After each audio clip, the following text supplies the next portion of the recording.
Hello. मैं पिछले 6 साल से यूपीएससी की प्रिपरेशन कर रही हूँ और अब जब 6 साल बाद मैं देखती हूँ इस प्रिपरेशन के दौरान मुझे क्या मिला, तो I don't have job, no financial stability. मेरी सारी फ्रेंड्स की शादी हो चुकी है, इवन चाइल्ड है, but I am still unmarried, no love life, no good connection with friend, no time for family. Basically I have nothing that I can show the society. I have nothing that can be appreciated by the society and family. क्योंकि society और family के द्वारा सिर्फ rank को appreciate किया जाता है। अगर आपके पास रैंक नहीं है तो आपने कोई मेहनत नहीं किया है। इस जर्नी के दौरान 6 साल में आपने कुछ नहीं किया। अगर आपको रैंक नहीं मिली तो कुछ भी ऐसा नहीं है जिसे अप्रिशिएट किया जाता है। आप टोटली फेलियर है उनके नज़रों में। बट मेरे को इस जर्नी, इस प्रिपरेशन के दौरान ऐसा कुछ मिला है जिसे मैं अप्रिशिएट करती हूँ और मैं करती रहूँगी। एक बहुत ही स्टेबल माइंड मिला है मुझे। मैंने कभी सोचा भी नहीं था लाइफ में कि इतना स्टेबल माइंड भी किसी का होता होगा या हो सकता है। बेसिकली किसी भी और फील्ड में जाके मुझे इतना स्टेबल माइंड नहीं मिलता, क्योंकि कोई भी फील्ड इतना डिमांडिंग नहीं है कि आपको बहुत ही ज़्यादा हार्ड वर्क करना पड़े। मतलब इतना डिमांडिंग तो कोई और फील्ड नहीं है। ऑब्वियसली ये वर्ल्ड का टफेस्ट एग्ज़ाम है तो बहुत ही डिमांडिंग है।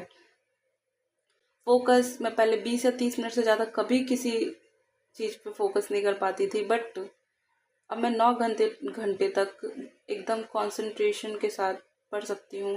पेशेंस तो इतना आ गया है कि कहते हैं किसी भी फील्ड में सक्सेसफुल होने के लिए पेशेंस की ज़रूरत है, बट मुझे तो लगता है कुछ ज़्यादा ही पेशेंस आ गया, कहीं इसके नेगेटिव अफेक्ट ना हो। कंसिस्टेंसी बहुत ही अच्छी हुई है। इवन मेरे पास कभी कंसिस्टेंसी, प्रिपरेशन के दौरान मैं बहुत ही कंसिस्टेंस रही हूँ, तो मेरी कंसिस्टेंसी बहुत अच्छी हुई है। स्पीकिंग एबिलिटी बहुत अच्छी हुई है, क्योंकि इतने सारे डाइवर्स फील्ड की नॉलेज लेने के बाद हमारा पर्सपेक्टिव बहुत ही ब्रॉड हो जाता है, जिस वजह से मेरा डिसीज़न मेकिंग बहुत ही बेटर हुआ है। बेटर डिसीज़न पावर ले सकते और एक बहुत ही पीसफुल माइंड मिला मुझे। Basically I grow, I evolve, become very aware through this journey. मैंने बहुत लोगों को कहते हुए सुना है कि I wasted my time, I got nothing out of it. पर ऐसा तो कभी नहीं होता कि आप किसी भी चीज़ में डिवोशन दो और आपको वहाँ से कुछ भी ना मिले। ऐसा ये हो सकता है कि आपको पता ना चले, नहीं चला कि आपको क्या मिला है इस प्रोसेस के दौरान। आप उसे रिकॉग्नाइज नहीं कर पा रहे हैं और आप रिग्रेट कर रहे हैं कि मुझे कुछ मिला ही नहीं, कुछ मिला ही नहीं, और इस रिग्रेट के विशियस साइकिल में फंसे हैं आप। तो बस मैं रिकॉग्नाइज करवाना चाहती हूँ इस वीडियो के दौरान कि नहीं, आपको मे बी इनमें से कुछ आपको ऐसा मिला है जिसे आप रिकॉग्नाइज नहीं कर पा रहे हैं और अप्रिशिएट नहीं कर पा रहे हैं। और मेरे वीडियो के बाद अगर कोई भी एक बंदा ऐसा हो जिसे ये फील हो कि नहीं, इस प्रोसेस के दौरान मैंने टाइम वेस्ट नहीं किया, मुझे भी ये सब मिला, उसे वो अप्रिशिएट कर पाए। क्योंकि मैंने बहुत, मतलब आप देखेंगे कि पूरा लाइफ टाइम लोग लगा के भी ये सब जो चीज़ें हैं, क्वालिटीज़ हैं, डेवलप नहीं कर पाते हैं। पर क्वेश्चन ये आता है कि क्या ये सारी जो क्वालिटीज़ है ये इनफ है 6 साल के दौरान जो मुझे मिला है? क्या मेरे यही सपने थे इस प्रिपरेशन में एंटर करते टाइम? क्या मैंने यही सोचा था कि मुझे ये सब क्वालिटीज़ मिलेंगी और मैं अप्रिशिएट करूँगी इसी को? तो नहीं, मेरे भी सपने आप लोगों की तरह डिफरेंट थे। इसमें एंटर करते टाइम मैंने भी सोचा था मुझे जॉब मिलेगा, मेरी फाइनेंशियल, तो नहीं, मेरे सपने बहुत अलग थे कि मुझे एक अच्छा जॉब मिलेगा, मैं फाइनेंशियली इंडिपेंडेंट हो जाऊंगी और अपनी फैमिली को वो सब कुछ दिलाऊंगी जो वो डिज़र्व करते हैं। पर आज 6 साल बाद ऐसा कुछ भी नहीं हुआ है।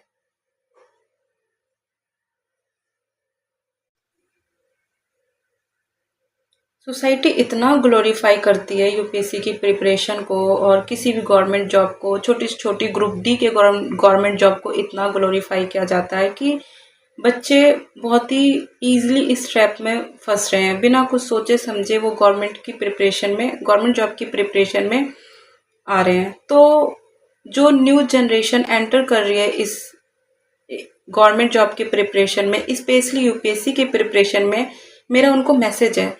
आपको सब ये कहेंगे कि क्या राइट एज है इस एग्ज़ाम को स्टार्ट करने के लिए, बट मैं आपको ये कोई नहीं बताएगा कि क्या राइट एज है इस एग्ज़ाम को क्विट करने के लिए। ये आपको खुद से सोचना है, एंटर करने से पहले सोचना है कि मुझे कब कितना एफर्ट देना है, कितने साल देने हैं और कब तक वेट करना है, और उसके बाद मुझे कब क्विट कर देना है। आपको टीचर्स ये कहेंगे कि आप एक स्ट्रॉन्ग वाई के साथ आओ। मैं आपको ये कहूँगी कि आप एक स्ट्रॉन्ग व्हेन के साथ आओ, आप एक स्ट्रॉन्ग व्हाट के साथ आओ। आपको ये पता होना चाहिए कि आप क्यों आ रहे हो, बट आपको ये भी बहुत ज़्यादा ज़रूरी है पता होना कि आपको कब क्विट करना है, when you have to quit. और अगर आपको ये जब क्विट कर रहे हो तो उसके बाद व्हाट नेक्स्ट, इसके बाद क्या, व्हाट नेक्स्ट। लोग कहते हैं कि प्लान बी अगर आप रखते हो तो आप कम एफिशिएंट हो जाते हो, कम हार्ड वर्क पुट करते हो।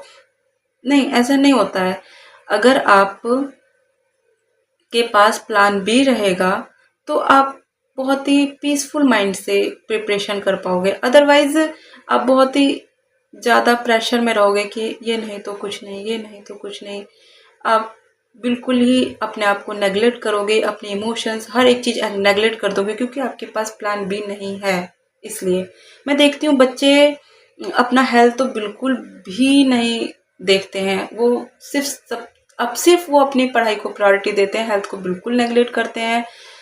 तो मैं ये कहूँगी कि अगर आपके पास अच्छा हेल्थ नहीं रहेगा तो आप इस जॉब को बाद में एंजॉय भी नहीं कर पाओगे, कुछ भी नहीं कर पाओगे। तो आप अपने हेल्थ पे भी ध्यान दो।